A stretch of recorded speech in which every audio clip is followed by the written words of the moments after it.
Man, I'm not feeling well in this video, but I'm gonna try to make this video the best I can.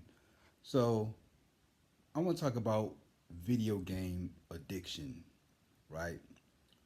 I don't think I've ever really ever been addicted to video games, maybe not long term, maybe for a short term. I used to play video games till like 1 o'clock in the morning. That's back when I was younger, say my 20s, maybe early 30s, maybe not even that long. But how do you beat video game addiction? If first of all, how did you become addicted to video games, and how do you overcome your addiction to video games? First of all, understand that video games give you a false sense of accomplishment, right? Um, when you're playing a video game, you're leveling up, right? You're you're leveling up, you're getting better, you feel like you're getting to another level. But once you turn the game off, your life is the same, right? Nothing has changed. This is why they say that video games give you a false sense of accomplishment. So that being said, you have to be careful of how much time you spend in front of the screen playing these games. Now I'm gonna tell you how some of you may have gotten into these games. Hold on, give me one moment.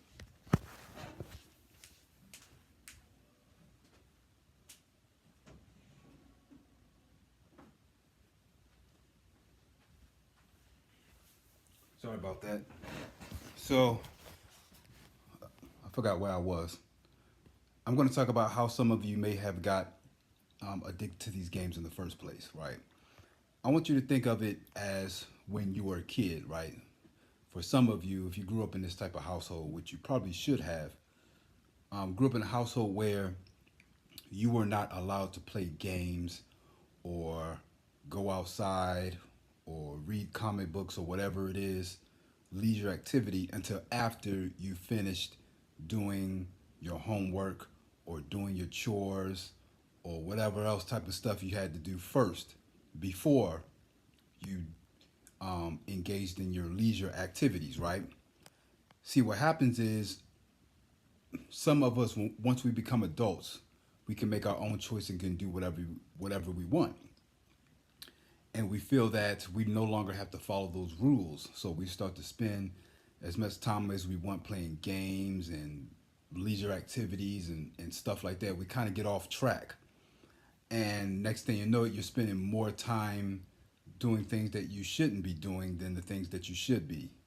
Or you spend more time with activities that give you pleasure than activities that actually help you grow.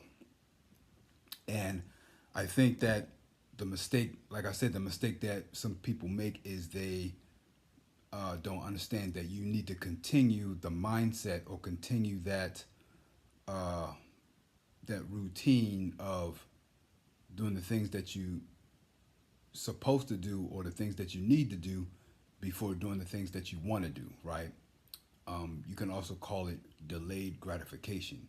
So if you kind of want to get your life back on track or get your life more where you want it to be, you don't have to cut out the leisure activities, right? You don't have to cut out the games, the comics.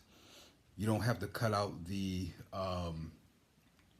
social media, because social media is in the same category as well. You don't have to necessarily cut those things out. What you have to do is go back to how you were as a kid, as far as having to do the things that you're supposed to do first before getting into leisure activities, right? You know, you should be spending most of your day doing things that are productive, things that help you get to the next level. Even if it's exercise, getting up, lifting weights, doing some squats, going outside for a walk, eating a nutritious meal, learning a skill. If you're looking for a job, turning some job applications, cleaning up your house, straightening things up, um, you know, working on your appearance, whether it's a pedicure or manicure or shave or haircut, something with your outer appearance. you know, things like that. You know, if you work a job, work your regular job, basically you need to fill up most of your day doing things that help you get to the next level. I say you should spend at least 90 to 95% of your waking hours on things that help you level up in real life, right?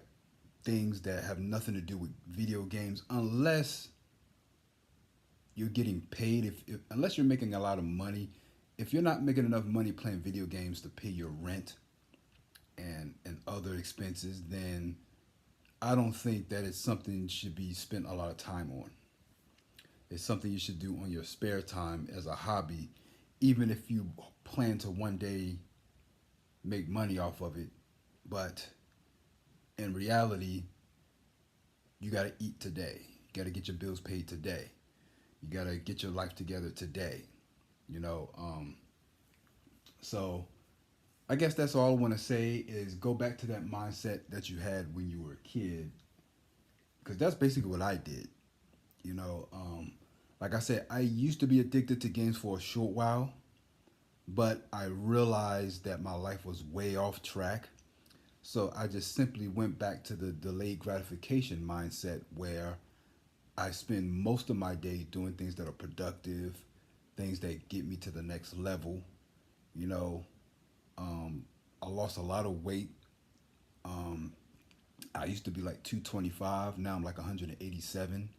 I was 170, almost like once I gained a little bit of weight, but I'm actually going back on my weight loss now because I'm a little bit kind of getting back where I don't want to be, but I'm still under 200 pounds. I'm 5'10", by the way, so I'm not extremely overweight, but I'm trying to get back down to like 180, maybe 175. And you know, the key to that is just spend 95% of my day focus on things that will help me get to the next level. You know, if I got a spare extra 30 minutes where I don't have anything to do, I just get up, drop down, do some push-ups, squats, go outside for a walk, go on YouTube, turn on a YouTube video and follow like a hit exercise, or maybe find something like a low impact exercise, low impact workout, I think they call it, whatever. You know, and that's pretty much it. Just follow that delayed gratification thing, and that's it.